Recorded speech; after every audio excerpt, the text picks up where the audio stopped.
Encontro 2, página 6.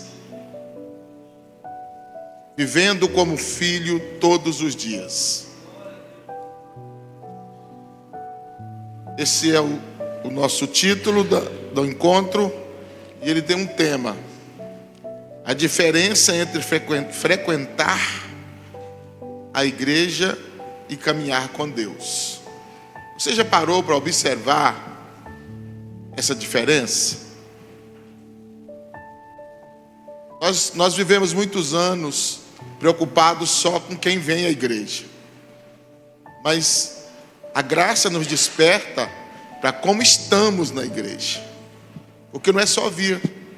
A gente frequenta academia, né? A gente frequenta outros lugares que a gente não tem compromisso, mas na igreja nós não estamos aqui para frequentar, nós estamos aqui para caminhar com Deus.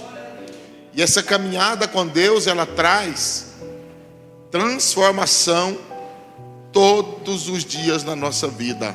É diferente de qualquer outro ambiente. Caminhar com Deus traz para nossas vidas a condição de filho. E aí nós precisamos viver como filho, não só no dia da adoção, no dia que reconhecemos Ele como nosso Pai. Nós precisamos viver como filho todos os dias. Todos os dias. O texto já foi lido pelo pastor José Maria, em Romanos 8, 14 e 15, mas eu vou repetir ele para fixação. Pois todos os que são guiados pelo Espírito de Deus são filhos de Deus. Porque não recebeste o espírito de escravidão, para viverdes outra vez atemorizados, mas recebeste o espírito de adoção, pelo qual clamamos: Pai, Pai.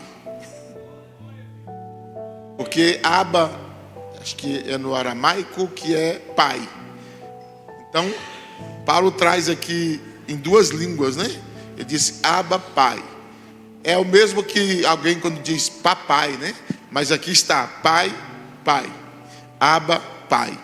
Então, o que nós recebemos de Deus, ao reconhecer Jesus como nosso Salvador, ao reconhecermos Jesus como aquele que morreu e ressuscitou, e o sacrifício dele como suficiente para a salvação da nossa alma, nós recebemos de Deus então o Espírito de Deus, e esse Espírito que nos guia agora nos dá o entendimento de que somos filhos de Deus.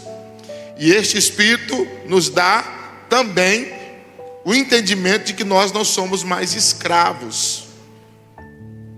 Nós agora não vivemos com medo, porque nós recebemos o Espírito de filho.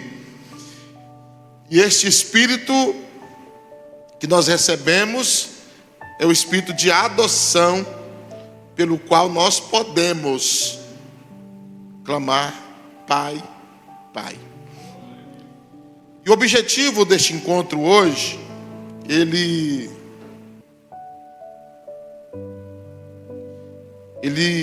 tem um propósito de, ao terminarmos aqui, todos nós deveremos compreender que a graça não apenas nos perdoou e transformou, mas também nos introduziu em uma nova identidade.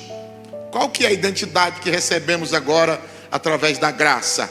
Antes nós éramos escravos do mundo, do pecado. Hoje nós entendemos que nós recebemos a identidade de filhos de Deus. Isso muda tudo, viu? Isso muda tudo. Então nós recebemos e essa graça nos introduziu a uma nova identidade. E essa identidade em Cristo, deixamos de viver como escravos, tentando agradar a Deus, para viver como filhos que caminham diariamente com o Pai. Então, Nós deixamos de viver como escravos, tentando agradar a Deus, para viver como filhos, caminhando diariamente com o Pai. Nós agora temos uma caminhada com Deus, que é o nosso Pai. Nós vamos sair daqui com essa compreensão. E aí, diante de tudo isso, vai surgir uma pergunta, né? Depois que recebi, ou depois de receber a graça, quem eu me tornei? Depois de ter recebido a graça de Deus sobre a minha vida, quem eu me tornei? E aí, no primeiro encontro, que foi na última terça, que foi ministrado aqui pelo pastor Nelson, nós aprendemos e descobrimos que a graça, ela não é permissão para o pecado. Vocês estão cientes? Lembram disso? Ela é o poder de Deus que transforma a nossa vida. Então a graça não vem permitir que ninguém viva pecando, mas ela vem para transformar a nossa vida. Mas essa transformação levanta uma nova pergunta. Se Deus me salvou pela graça, quem eu sou agora? Quem eu sou agora? Se Deus me salvou pela graça, quem eu sou? E a resposta do Evangelho, ela não é: você agora pertence a uma igreja. Não é esta a resposta do Evangelho. A resposta que nós damos, se Deus me salvou pela graça, quem eu sou agora? Não, a resposta não é: agora eu pertenço a uma igreja. A resposta também não é: você agora segue uma religião. A resposta é muito mais profunda. Qual que é a resposta, então, agora, se Deus me salvou pela graça? A resposta nossa deve ser: você foi recebido na família de Deus. Você agora faz parte, você é filho, você tem direito de estar à mesa com Deus, alimentar, ter herança, ter salvação, receber todos os benefícios que um filho tem para receber de um pai.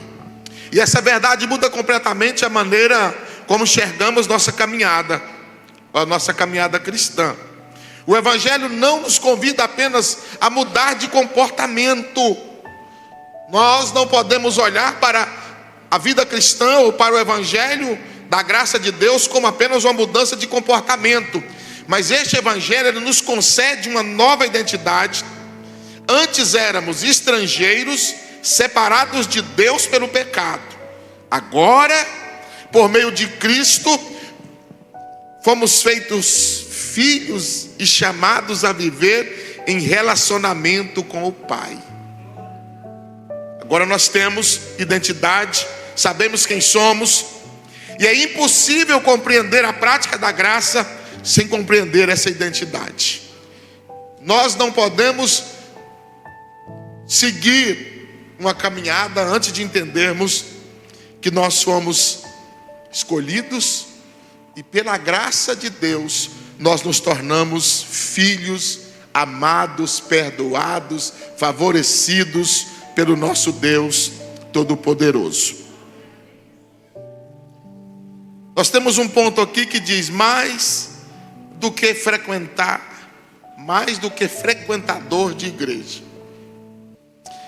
Existe uma diferença muito grande em frequentar uma igreja e caminhar com Deus. Frequentar uma igreja é importante, concorda comigo? Sim, né? É importante. A comunhão faz parte do plano de Deus para o crescimento espiritual. Em Hebreus 10, 24, 25 vai nos dizer a importância de frequentar uma igreja, de ter comunhão, de ter um lugar para pertencer. Entretanto, participar de cultos, conhecer hinos, exercer uma função ministerial ou possuir muitos anos de vida cristã não significa necessariamente viver como filho. E aqui pega, né? Porque se nós não tivermos essa consciência, nós vamos virar frequentadores de igreja. Não vamos ter diferença nenhuma dos nossos irmãos, vizinhos nossos aqui do catolicismo, que vão na igreja do batismo, depois vai para a primeira comunhão. Se for casar na igreja, vai no casamento, né? Não tem um compromisso com Deus. Eles usam a instituição para tentar validar aquilo que eles acham que é importante. Mas participar de culto, conhecer hinos, exercer uma função ministerial ou possuir muitos anos de vida cristã, isso não significa que nós somos filhos. Isso não nos leva a sermos filhos de Deus. Por quê? Olha o que a Bíblia diz em Mateus 15:8. Porque se nós olharmos aqui, os fariseus conheciam as escrituras, não conheciam? Eram doutores da lei. Eles jejuavam, sim ou não? Oravam, eram zelosos com a religião, cheio de regrinhas, né? Contudo, Jesus disse uma palavra para eles: este povo honra-me com os lábios, mas o seu coração está longe de mim. E aí eu pergunto, como está o meu e o seu coração? A nossa participação, o nosso conhecimento, a nossa frequência, nosso cartão de membro da igreja é importante. Mas eu pergunto agora, como está a sua vida de filho? Como está o seu relacionamento com aquele que te adotou como filho, o nosso Deus? E o problema nunca foi externo, nunca foi externo. Era uma questão de relacionamento. Porque é possível estar presente em todos os cultos e ainda assim manter uma vida espiritual distante do Pai. Distante do Pai. As pessoas acostumam a fazer parte de um lugar, sentem-se bem em fazer parte de um lugar. Mas o convite aqui de Deus para mim, para você, para viver como filho todos os dias, não é apenas participar, fazer parte de uma religião, fazer parte de uma denominação, ter um cartão de membro, fazer parte de um ministério, saber os hinos, cantar, até orar. Se o coração não estiver voltado para o relacionamento com Deus, que é o nosso Pai. E nós vamos aprender sobre esse relacionamento aqui no dia a dia da nossa vida. A graça nos chama para algo muito maior do que a agenda religiosa. E aí nós estamos vivendo dias atuais em que isso tem sido ainda mais complicado, porque eles arrumaram as escalas. E aí as pessoas começam a vir na igreja o dia da sua escala. Isso é relacionamento? Isso é relacionamento? Vir no dia que está escalado apenas para prestar um serviço, para cumprir uma obrigação? Mas a graça, ela nos chama para algo muito mais do que cumprir uma agenda religiosa. O que a graça nos chama? Ela nos chama para um relacionamento vivo, é comunhão. O cristianismo não começa quando aprendemos a frequentar o templo. O cristianismo começa quando aprendemos a andar com Deus. Aqui na igreja eu tenho comunhão com Deus, eu ando com Deus, eu adoro a Deus, eu falo com Deus, eu adoro a Deus. Mas quando eu saio da igreja, aonde eu estou, eu continuo sendo filho, eu continuo andando com Deus, eu continuo adorando a Deus, eu continuo conversando com Deus, eu continuo exaltando o caráter dele através da minha vida, porque agora eu aprendi a andar com ele. Eu aprendi a andar com ele. Eu não posso fazer uso de coisas na minha vida que eu acho que isso envergonha a Deus se eu estiver no templo. Para ir na igreja eu faço isso, para ir na minha vida aí eu posso fazer de qualquer jeito. Não, a nossa vida tem um padrão. E não é um padrão por causa de regras, é um padrão porque nós aprendemos a ter um relacionamento de filhos de Deus. E nós não andamos diferente disso. Porque nós vamos ser identificados como filhos de Deus se nós tivermos um padrão de filho de Deus. Não dá para ser filho de Deus só quando verte a fantasia. Não é se fantasiar de filho de Deus, é ser transformado de dentro para fora. E todas as pessoas que se relacionar conosco precisam ver em nós que nós somos pessoas transformadas e aprendemos a andar com Deus. Andar com Deus. A graça nos deu uma nova identidade. Ao escrever aos cristãos de Roma, Paulo apresenta, eu estou na página 7.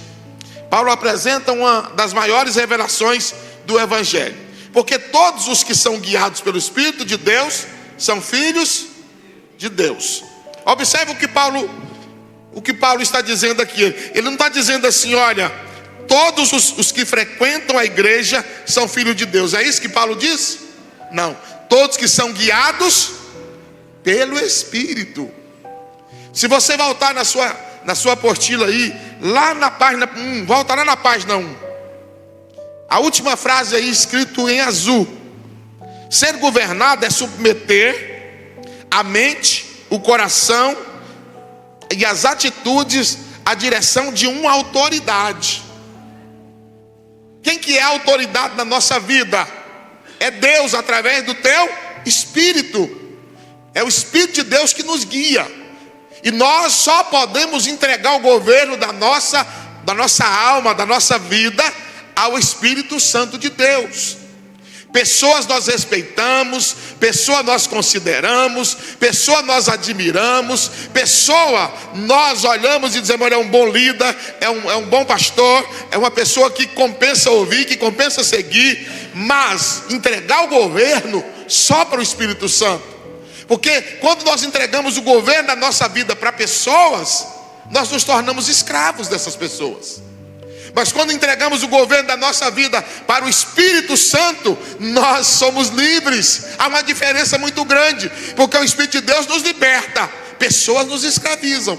Então o governo da nossa vida precisa estar em Deus, através do seu Espírito. Porque todos que são guiados pelo Espírito de Deus são filhos de Deus.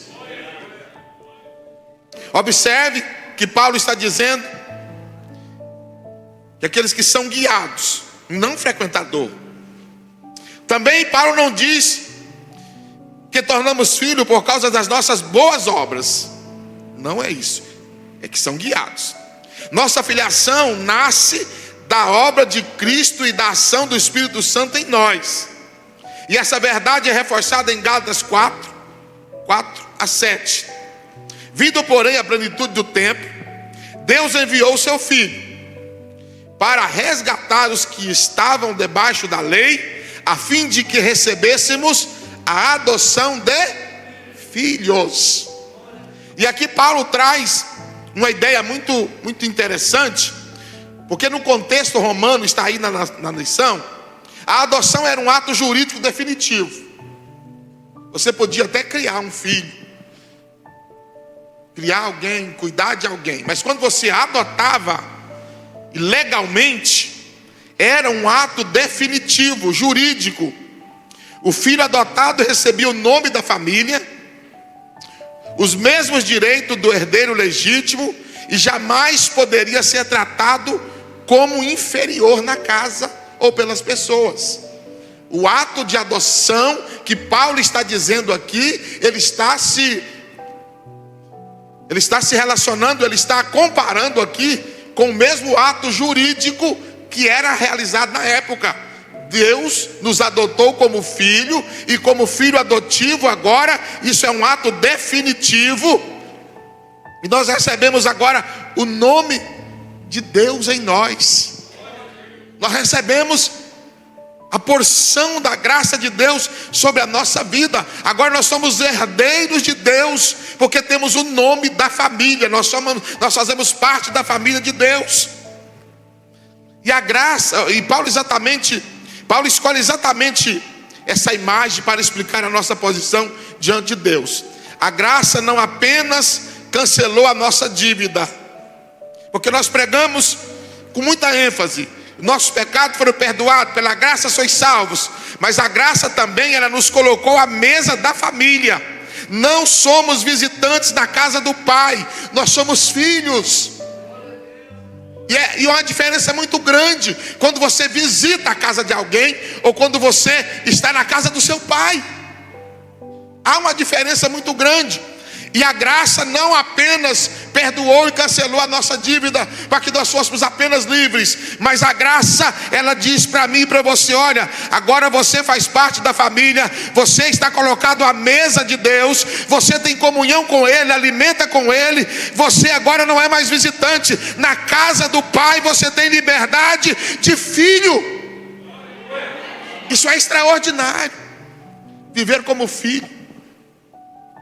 Jesus nos ensina o que é ser filho. E nenhuma passagem ilustra melhor essa verdade do que a parábola do filho pródigo. O que nós aprendemos com a parábola do filho pródigo? O primeiro pegou a sua herança e foi para longe. O primeiro estava longe de casa. O segundo estava dentro de casa. Mas todos os dois estavam perdidos. Um perdido fora e um perdido dentro. Aqui que está o perigo de ser filho pródigo dentro da casa.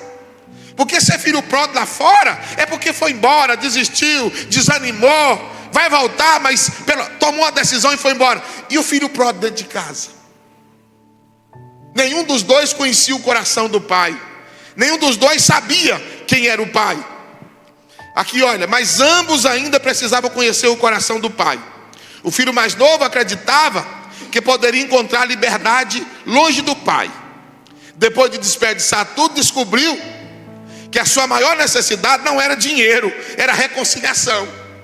Depois que ele acabou com todos os seus recursos, ele entendeu: não era isso que eu precisava, não era isso que eu realmente ia satisfazer a minha alma. Na realidade eu preciso reconciliar com meu pai. Na realidade eu preciso de um pai, eu preciso de alguém que me acolhe. Não era dinheiro, não era liberdade, do jeito que ele estava pensando. E quando ele decide voltar, ele prepara um discurso, né? Vocês já viram muitos religiosos que saíram da igreja por religiosidade, por achar que tinha que pagar um preço, não estava dando conta de pagar o preço para permanecer como ele achava que tinha que ser. E aí saiu. E agora fica a vida toda, pastor Júnior, preparando discurso para voltar e nunca dá conta. Ele nunca dá conta de voltar, porque ele prepara um discurso. Ele diz: eu vou voltar para a igreja hoje, eu vou chegar lá, eu vou levantar minha mão, eu vou dobrar os meus joelhos, e na minha oração eu vou dizer: pai, eu pequei, agora eu voltei, mas eu preciso, eu estou aqui porque agora eu mudei, eu melhorei. Não adianta fazer esse discurso, porque esse discurso nunca vai tornar-se realidade, porque nunca foi por causa dos nossos esforços.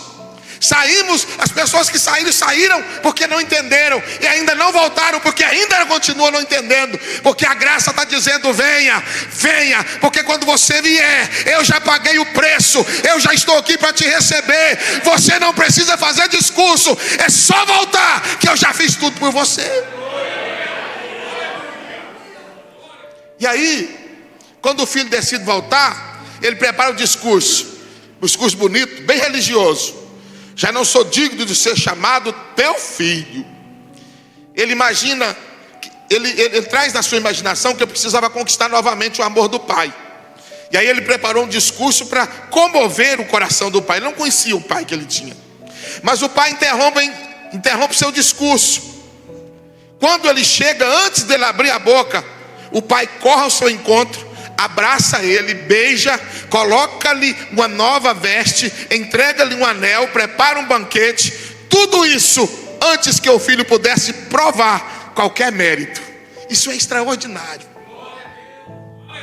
É a graça de Deus nos dizendo, essa é a graça de Deus dizendo: o pai restaura a identidade antes de restaurar a função. Essa é a identidade, esta é a graça. Porque muitos querem serem restaurados a sua função.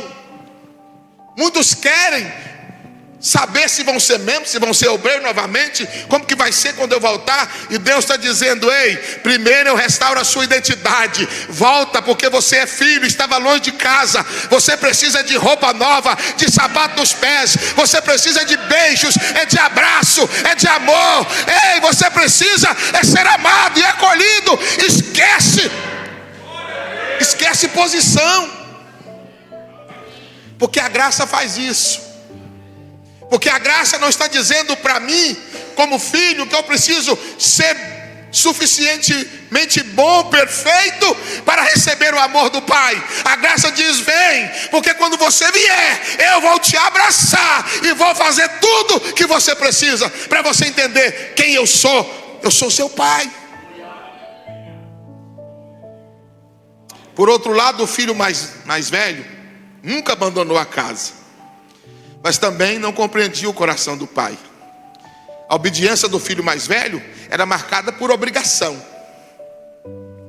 Ele servia, mas não desfrutava da comunhão. Sabia quem era o pai. Estava perto fisicamente, porém distante em seu coração. Essa parábola revela que existem pessoas longe da igreja que precisam voltar para o pai. Mas também existem pessoas dentro da igreja que ainda precisam descobrir que são filhos. Aleluia. É muito poderoso a graça de Deus. Quantos precisam voltar? Quantos estão longe da casa do Pai e precisam voltar para o Pai? Mas quantos existem dentro da igreja que ainda não descobriram que são filhos, que são herdeiros, que já são abençoados, que não vivem mais debaixo de escravidão, que não vivem mais debaixo de opressão, porque a graça já os deu a identidade de filho, libertos pelo amor de Deus, o nosso Pai.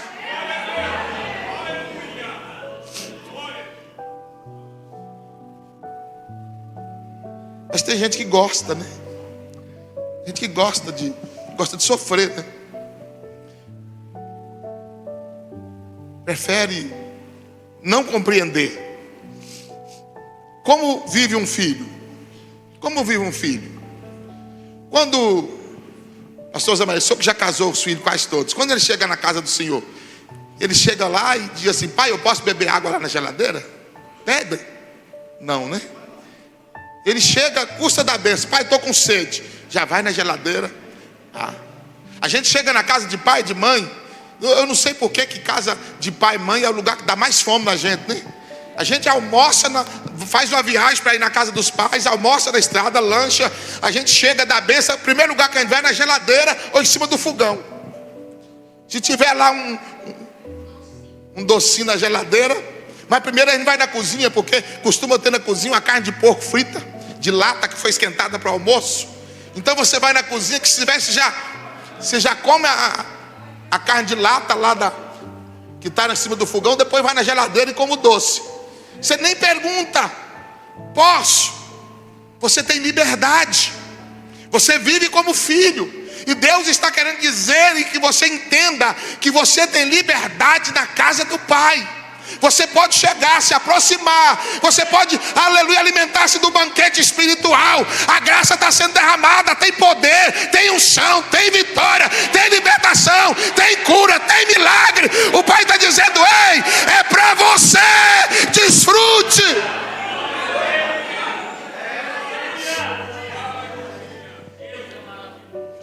E a identidade de filho, ela sempre produz comportamento. Ela sempre produz comportamento. Quem sabe quem começa a viver da maneira coerente com aquilo que recebeu. Peraí, eu sou filho de Deus, eu vou andar como filho do diabo? Não posso. Eu sou filho de Deus, meus amiguinhos agora é as trevas? Não. Se eu sou filho de Deus, eu sei que eu sou filho de Deus, agora então isso produz em mim um comportamento, isso é graça. Eu sou filho, então agora o meu comportamento é de filho de Deus. Aonde eu estiver, eu sou filho de Deus. Os meus amigos são filhos de Deus. As minhas companhias são filhos de Deus. Eu preciso produzir em mim comportamento daquilo que eu sou. A Bíblia diz que nós somos salvos. Como nós vamos viver? Pecando? Não, viver como salvos, libertos. A Bíblia diz que nós somos santos. Não é que nós vamos nos tornar santos. A Bíblia diz: sois santos. Então como que eu vou viver? Viver como santo. Sou perfeito? Não. Mas o Senhor me santificou através do seu sacrifício na cruz em Cristo Jesus. Por isso, viver como filho transforma a rotina. O filho conversa com o pai. O filho carrega as características do pai. Não adianta. Não adianta. Se não tiver aparência, depois que você conversar com essa pessoa alguns minutos, você vai entender quem é o pai dele. Porque o filho não consegue desvincular ou desvencilhar esse negócio de transferência genética de pai. A conversa, o comportamento. Porque quando o filho ele é criado, ele é orientado, ele caminha com o pai vai trazendo para o filho características de um pai que o filho precisa receber. Então, essa conversa com o pai que nós temos diariamente, ela traz em nós características que nós somos filhos, porque nós temos características do nosso pai. E a oração deixa de ser apenas um momento religioso. Ela se torna um relacionamento. Assim como um filho conversa naturalmente com seu pai, o cristão aprende a abrir o seu coração diante de Deus em qualquer circunstância. O filho confia no cuidado do pai. O filho confia no cuidado do pai. Jesus ensinou: vosso Pai Celestial sabe que necessitais de todas essas coisas. Mateus 6,32. Quem vive como filho aprende a descansar. Descansar por quê? Porque agora não tem mais luta, porque agora não tem mais problema, porque agora está tudo fácil. Não. Descansar não significa ausência de problema, mas descansar significa presença de confiança. Pode até surgir o problema, mas eu tenho um pai. Pode até se levantarem contra mim, mas eu tenho um pai. Então esse pai, é ele que me defende, é ele que me segura, é ele que me sustenta, é o pai que me dá a força para caminhar. Tem problema, mas eu tenho pai. O filho deseja parecer com o pai. O filho carrega a característica da família. Da mesma forma, o discípulo deseja refletir o caráter de Cristo. Ele cresce em amor, humildade, misericórdia, verdade, serviço. Não porque alguém o obrigou, mas porque essa nova natureza passou a fazer parte da sua identidade. Todo filho parece com o pai, tem características do pai. E o filho deseja parecer com o pai. Não é em todos os aspectos, porque não tem como. Nós também não podemos, nós imitamos, queremos ser imitadores. Paulo diz: seja meu imitador como eu sou de Cristo. Paulo não está dizendo seja como Cristo. Ele diz: olha, eu estou tentando ser igual a Cristo, e você pode tentar ser igual a mim, porque se você tentar ser igual a mim, nós vamos caminhar tentando imitar Jesus. E a Bíblia nunca diz sedes perfeitos como Cristo é. A Bíblia diz sedes imitadores. É você tentar parecer o máximo possível. Eu fui naquela 25 de março, em São Paulo. E lá tem uns produtos. Tem uns produtos que não tem qualificação nenhuma, né? Se você compra, ele dura até você sair da feira. Quando você sai, ele desmancha. Somente relógio. Você compra um relógio, ele bate no chão, pisa em cima dele e ele aguenta tudo. Você põe no braço, sai, você sai da feira, sai da 25, ele cai os pedaços e para de funcionar.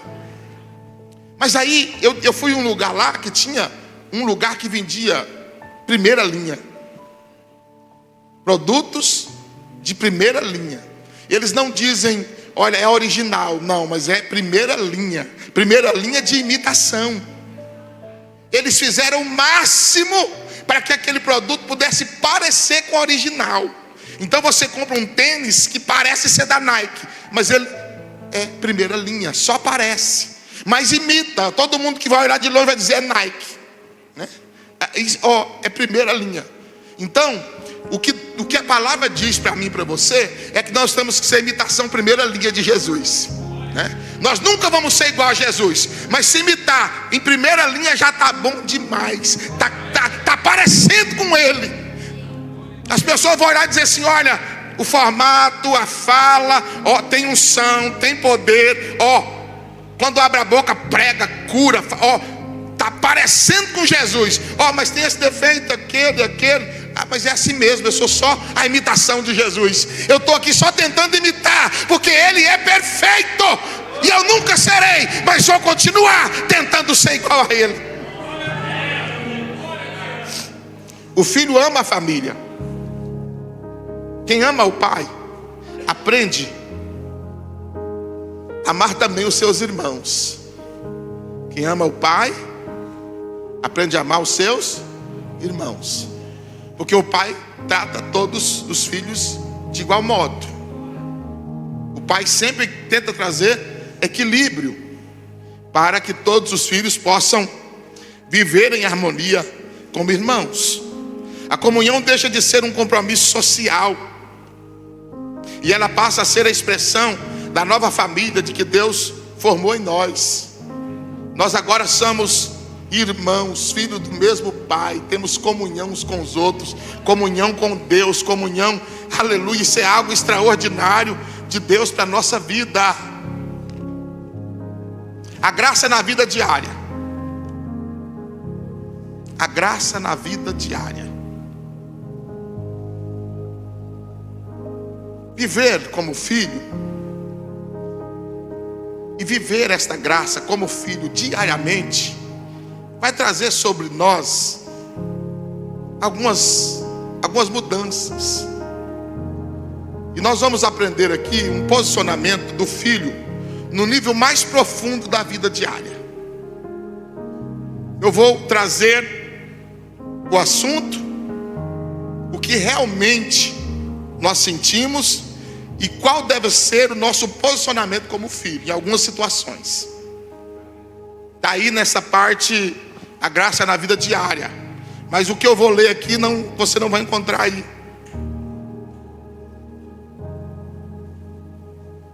Primeiro, como que um filho vive a graça na vida diária? Qual que é o posicionamento do filho que vive a graça de Deus na sua vida diária? Primeiro, diante da comparação silenciosa, quando o outro prospera e você sente que está estagnado, como que um filho se posiciona? Primeiro nós não podemos negar a dor, nós não podemos negar o sentimento, as emoções. A dor é real, ela existe. Então, diante de uma comparação silenciosa, quando o outro prospera e você sente que está estagnado, qual que é a dor real disso como filho? O que você sente? Olhar o sucesso dos outros e sentir um nó na garganta, achando que Deus esqueceu de você ou favorece só terceiros. Lá em Malaquias está isso, né? Ah, Senhor, mas esse povo aí recebe, o Senhor abençoa eles. Calma, o sol da justiça vai nascer. Então essa é a dor real de uma comparação. Qual que é a dor? O que é que eu sinto de dor real? Eu olho para o sucesso do outro e sinto um nó na garganta, achando que Deus esqueceu de mim e que está favorecendo apenas outros que, no meu modo de entender, nem merecem. Mas qual que deve ser o meu posicionamento diário como filho, para que eu não me perca nessa jornada e deixe ser envolvido pela dor e não me posicione como filho? Qual que é o posicionamento do filho diante disso? Eu continuo sendo filho quando vejo a conquista alheia e recuso a inveja. Olha o posicionamento do filho diante de uma situação como essa. Continuo sendo filho quando vejo a conquista alheia e recuso a inveja, lembrando que a mesa do Pai é farta e o amor dele por mim não é medido pela comparação com a jornada do meu irmão. Esse é posicionamento, e ele deve ser diário, porque senão nós vamos envolver em inveja, em contrariedade, em querer questionar Deus, porque a dor existe. É claro que você vai sentir como filho, quando alguém está abençoando, sendo abençoado, e você olha e diz: mas por que eu não estou abençoado? Aí você precisa posicionar, você precisa dizer: eu continuo sendo filho, diante da conquista alheia, eu recuso a ter inveja. Eu lembro que a mesa do Pai é farta, e o amor dele por mim não é medido por comparação de jornada de outro. Eu sou filho, eu me posiciono. Segundo, como viver como filho, uma vida diária diante da exaustão da autossuficiência, quando você sente que carrega o mundo nas costas. Isso aqui pega a maioria das pessoas. Qual que é a dor disso? Quando você sente a exaustão da autossuficiência e que sente que está carregando o mundo nas costas. Qual que é a dor que isso causa? A dor disso é achar que se você parar de controlar tudo, sua vida e sua família vão vir abaixo. Não conseguir descansar porque a sua mente não desliga. Já passou por isso, né? Já passou por isso. Na exaustão, quando você acha que tudo depende de você, que você carrega tudo nas costas, se você não fizer, vai parar tudo. Aí você acha que se você parar de controlar tudo, a sua vida, a sua família vão vir abaixo, acabar. Se eu parar aqui, todo mundo passa fome. Não conseguir, a pessoa não consegue descansar, porque a mente não desliga. É o sentimento da dor na exaustão da autossuficiência. Mas como eu devo me posicionar diante disso? Eu preciso me posicionar da seguinte forma: continuo sendo filho quando eu me dou a permissão de parar, respirar e dormir em paz, reconhecendo que eu sou filho cuidado e não o sustentador do universo. Entendeu? Se você parar, o mundo não para não. Se você parar, sua família dá um jeito de continuar. Então tem hora que nós precisamos entender que nós somos filhos do mesmo jeito quando nós paramos, quando nós respiramos, quando nós dormimos em paz. Eu não posso dormir, não posso parar, eu tenho que trabalhar dia e noite, porque se eu parar, tudo vai parar. O mundo não depende de você. E como filho, você se posiciona permitindo-se parar, respirar, dormir, reconhecer que você é filho cuidado, é Deus que cuida, e que você não é o sustentador do universo, você tem um pai que cuida de tudo. Como viver como filho na vida diária diante da graça?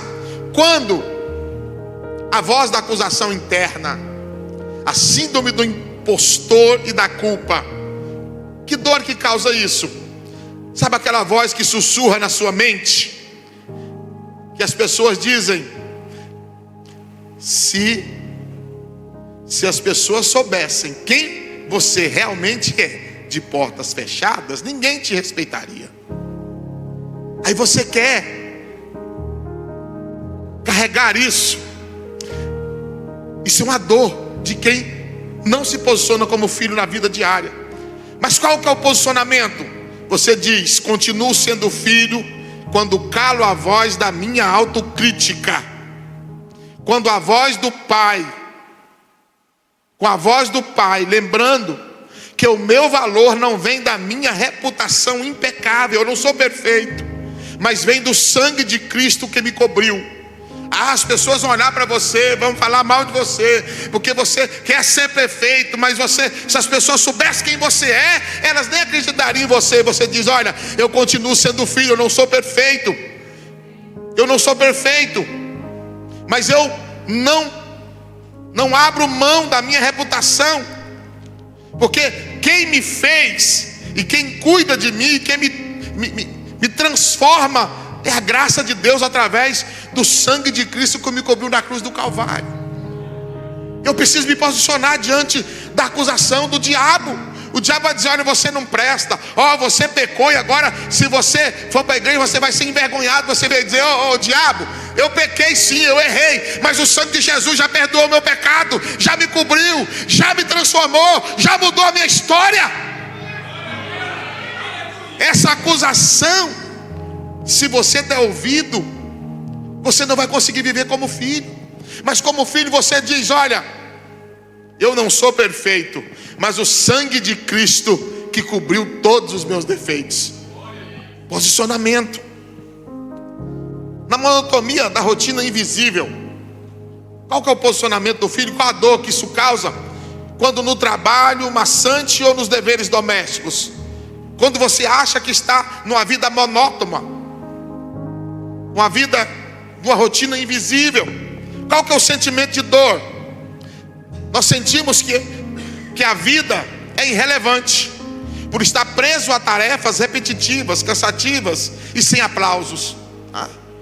E principalmente quando se tem um trabalho que ele é a mesma coisa todos os dias.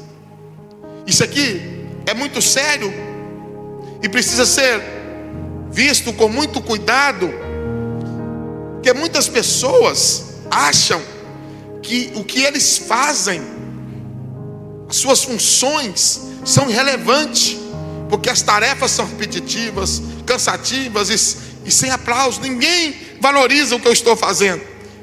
É a dor que causa essa monotonia, da rotina invisível, do trabalho maçante, dos deveres domésticos. Mas como eu devo me posicionar como filho, para viver uma vida como filho diariamente? Continuo sendo filho quando lavo a louça, cuido da família e cumpro prazos sem nenhum holofote, sabendo que o meu Pai me vê no secreto e que nada feito em amor é pequeno para Ele. Posicionamento de filho. Continuo sendo filho quando eu lavo a louça, quando eu cuido da família, quando eu preparo o almoço, quando eu cumpro os prazos, que ninguém vai me parabenizar porque eu fiz certo e no prazo. Mas eu continuo sendo filho sabendo que o meu Pai me vê, e me vê no secreto, e sabe que nada que é feito com amor é pequeno diante de Deus. É um posicionamento para ser filho e caminhar diariamente como filho. Quando o controle foge das nossas mãos, como se posicionar como filho? Qual a dor que isso causa? Um não da vida, um imprevisto, um diagnóstico médico. Qual que é a dor diante disso? O pânico de ver planos ruírem e a tentação de se amargurar contra Deus. Você sabia que tem pessoas que se revoltam contra Deus? Não vai mudar nada, mas para Deus, para a pessoa muda, E quando nós estamos diante de um imprevisto, um diagnóstico, quando o controle foge, a dor que isso causa é o pânico de ver planos ruírem e a tentação de amargurar-se contra Deus. Mas como eu faço para viver como filho diante de uma situação como essa? Como que deve ser o meu posicionamento como filho?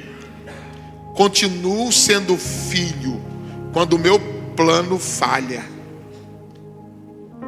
e eu não coloco em xeque o caráter de Deus, escolhendo chorar nos braços do Pai, em vez de me afastar em revolta. É posicionamento. Estava tudo certo, agora deu um imprevisto, não vai mais dar certo, virou tudo. Olha, estava bom a saúde, agora o médico disse que só tem mais 6 meses de vida. Continua sendo filho e se posicione. Não abra mão de revoltar-se contra situações. Você é filho de Deus, e o Pai está no controle de todas as coisas. Diante da necessidade de tirar a máscara da perfeição, a coragem de ser vulnerável, Isso causa uma dor. Qual que é a dor? O medo de confessar que está exausto, com dúvidas na fé, ou o casamento em crise. Você faz tudo isso por receio de julgamentos. Mas como um filho se posiciona diante disso? Eu continuo sendo filho quando peço ajuda e exponho minhas fraquezas, lembrando que a casa do Pai não é um palco para performance, mas um lar para restauração. É posicionamento. E na minha extrema fraqueza, quando me faltam as forças, que dor isso causa?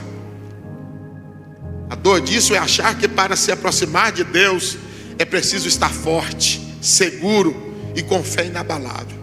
Isso causa dor, porque nós não vamos conseguir. Mas como que eu devo me posicionar como filho? Eu continuo sendo filho quando estou exausto. Eu não abro mão disso, eu sou filho de Deus. Quando eu estou sem forças, eu continuo sendo filho, pois eu entendo que a minha filiação não depende da minha energia, mas do braço do Pai que me sustenta quando eu não consigo dar mais nenhum passo. É Ele que me sustenta. E diante da minha imperfeição e da falha constante, qual que é a dor que isso causa? A frustração de ver que mesmo querendo acertar, eu continuo errando e não atingindo o padrão de perfeição que cobro de mim mesmo. Isso causa dor. Mas como eu devo me posicionar diante dessa dor? Eu continuo sendo filho quando eu erro e reconheço que não sou perfeito. Eu continuo sendo filho. Isso não me paralisa pela culpa, porque o amor do meu Pai não foi atrelado à minha perfeição, mas à perfeição de Cristo. E como eu devo me posicionar para viver uma vida como filho na vida diária, quando eu estou e preciso estar além dos títulos, dos cargos, das funções? Qual que é a dor que isso causa? A tentação de medir o valor espiritual pelo cargo que ocupa. É um homem de Deus, ó, está de terno, gravata. Não é isso que faz de você um filho. Mas isso é a tentação de achar que deva medir o valor espiritual pelo cargo que ocupa, pelo serviço prestado ou pela frequência nos cultos, correndo o risco de virar um filho mais velho.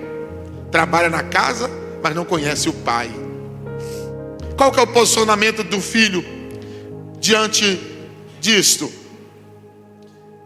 Eu continuo sendo filho quando decido que a minha fé vai além de cumprir uma agenda, exercer uma função ou ocupar um banco de igreja. Eu escolho caminhar diariamente com o meu Pai, com ou sem aplausos, com ou sem cargo, em qualquer circunstância. Eu sou filho. Eu não abro mão da filiação, de se permanecer como filho de Deus. Nos conflitos, olha a diferença aqui. Quem é filho, nos conflitos, procura reconciliação antes de alimentar o orgulho. Quando erra, não foge de Deus, corre para Deus. Essa é a diferença, né, das pessoas. Correr de Deus e correr para Deus. Quando erramos, nós não devemos correr de Deus, devemos correr para Deus, porque Ele é o único que pode resolver os nossos erros em Cristo Jesus. E essa talvez seja uma das maiores diferenças entre um religioso e um filho. O religioso esconde os seus fracassos. O religioso gosta de ter aparência. O religioso, a aparência dele é mais forte do que o seu coração. Para o religioso, a roupa, o jeito que veste, o jeito que fala. O religioso, ele aprende a usar jargões, aprende a fazer orações religiosas, como o filho pródigo. Prepara suas orações, prepara os seus discursos. O religioso,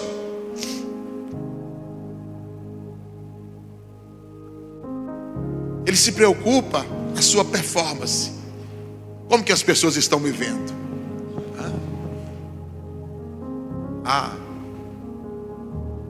Porque se alguém me ver desse jeito, vai dizer que eu não sou pastor.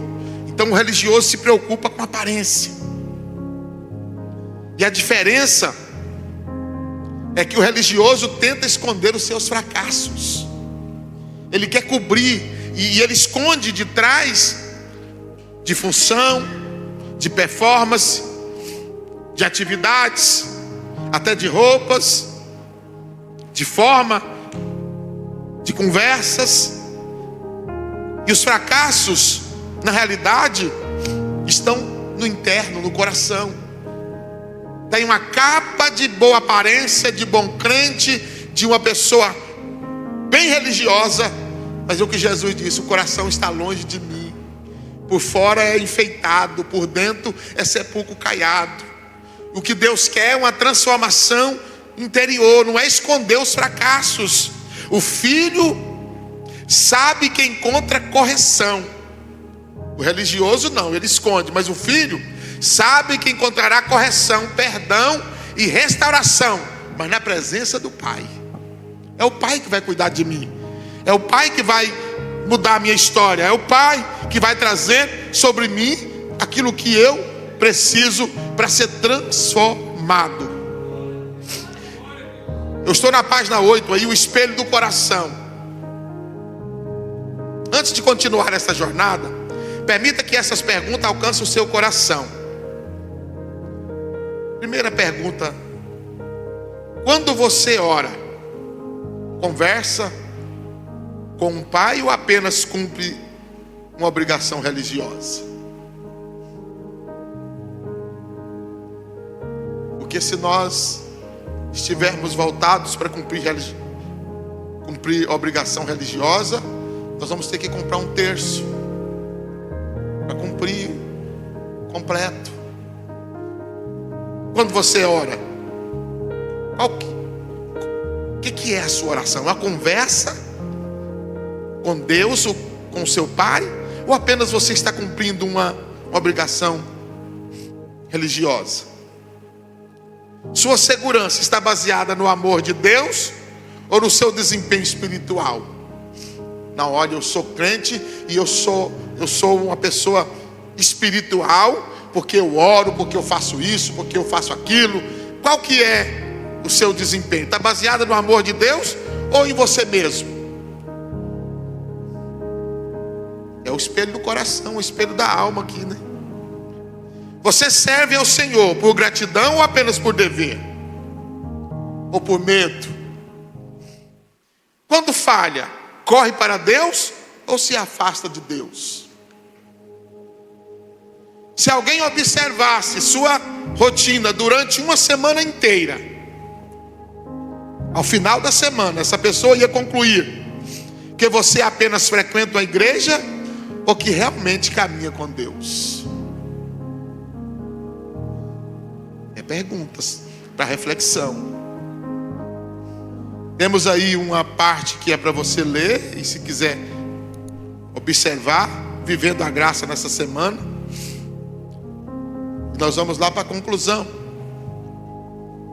A graça não apenas nos resgatou do pecado, foi o que nós dissemos no início. Ela nos trouxe para dentro da casa do Pai. Por isso, a vida cristã não pode ser reduzida a frequentar ou a frequência de cultos, ao exercício de ministério ou ao cumprimento de deveres religiosos.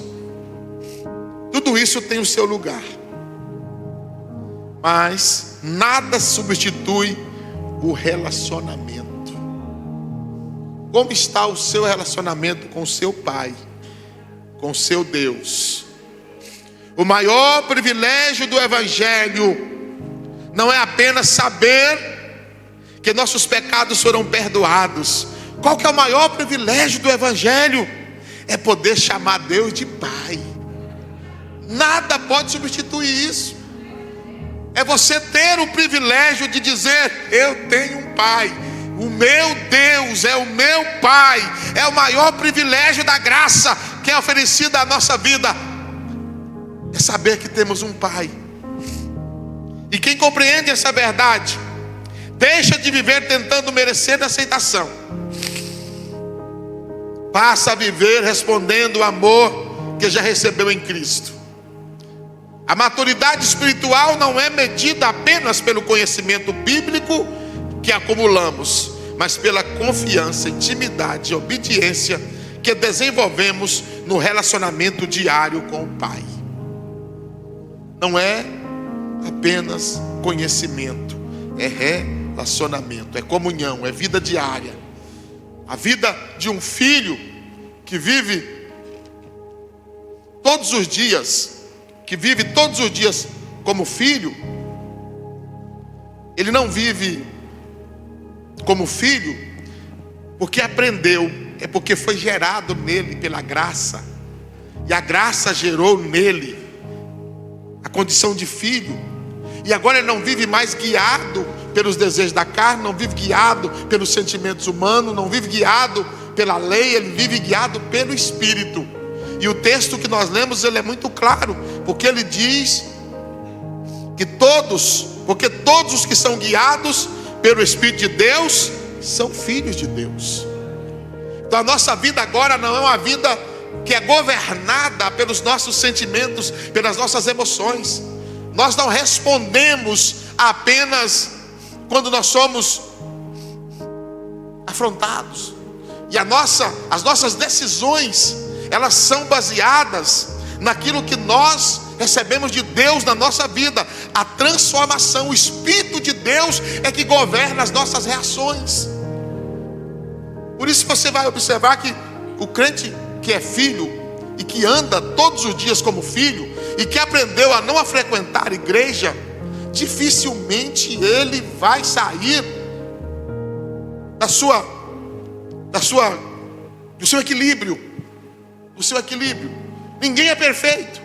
Ninguém vai conseguir 100% ser 100% equilibrado.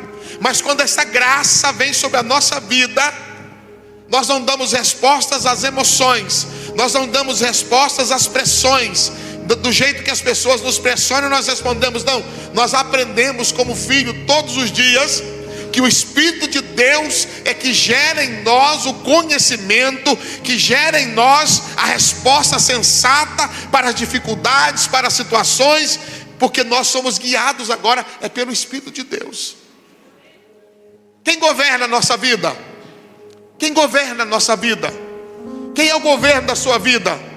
Porque a Bíblia está dizendo que todos que são guiados, governados pelo Espírito, são filhos de Deus. Os que vivem pela carne, vivem pela carne. E a Bíblia diz que a carne leva à destruição e à morte, mas o Espírito leva à vida e paz. Então é melhor nós estarmos deixando que a graça de Deus entre em nossa vida, em nosso coração, e que nós venhamos aprender a viver como filho de Deus todos os dias, e que venhamos aprender essa diferença de frequentar a igreja e de caminhar com Deus. Ah, você é da igreja? Não, eu frequento. Quem diz que frequenta a igreja não tem um compromisso. Agora, se você perguntar, e você? Não, eu sou parte integrante da igreja, sou membro da igreja tal, sirvo a Deus naquele lugar, caminho com Deus naquele lugar, e a minha vida está pautada no Senhor, mas a casa que eu escolhi para adorar a Deus é o lugar que eu estou. Eu não sou frequentador de igreja, eu sou um filho amado de Deus que escolhi uma casa de adoração para adorar a Deus junto com meus irmãos. Isso faz toda a diferença. Porque se for para frequentar a igreja, tem muitos lugares para ir, né? Já nem tem saído do catolicismo. Lá também tem igreja. Mas nós somos filhos de Deus e caminhamos todos os dias como filhos de Deus. É uma caminhada com Deus, é uma jornada. E essa jornada, ela é de transformação. E o que faz com que eu venha viver como filho todos os dias é aquilo que a graça vai produzindo em mim. É o meu posicionamento. Pastor, mas o senhor disse umas coisas aí que são impossíveis. Mas as coisas que são impossíveis para nós, porque a salvação também era impossível a nós. A vida eterna é impossível a nós. Ser salvo é impossível a nós. Ter uma vida de comunhão é impossível a nós. Ter uma vida de santificação é impossível para qualquer ser humano. Mas a Bíblia diz que Ele, com o seu sacrifício, lá na cruz, nos perdoou, nos santificou, nos redimiu, nos lavou e nos transformou em filhos amados de Deus, favorecidos, perdoados, amados e abençoados. Nada é porque eu posso. Por isso eu vivo e me posiciono. Quando eu me posiciono, eu digo: Senhor, a minha posição é essa. Eu decido isso. Eu não dou conta sozinho. Eu preciso da tua graça. Eu preciso da tua força. Eu preciso da tua ajuda. Eu não posso, mas o Senhor pode. Eu não dou conta, mas o Senhor é o Todo-Poderoso. É Ele que vai te dar a condição de viver a graça. Porque Ele não te chamou para salvação e te abandonou e diz assim: agora se vira.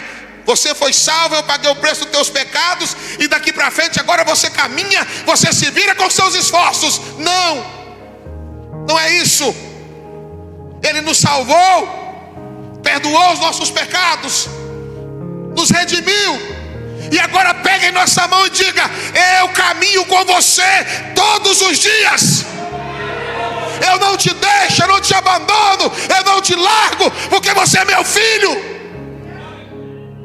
Não é apenas salvar e deixar a pessoa caminhar por conta própria. É salvar e dizer: eu sou seu pai. Eu sou seu pai. E como pai eu não te deixo.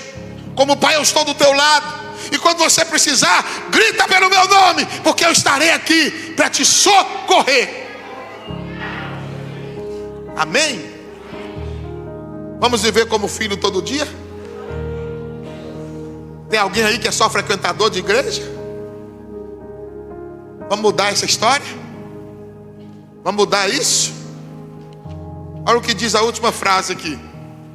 A graça nos tira da condição de visitantes da casa de Deus e nos ensina a viver todos os dias como filhos amados, guiados pelo Espírito e comprometidos em refletir o caráter do nosso Pai. A graça, ela nos tira da condição de visitantes e nos dá o posicionamento de filhos amados. E como filho, agora nós somos guiados pelo Espírito e comprometidos em refletir o caráter e a glória de Deus, que é o nosso Pai.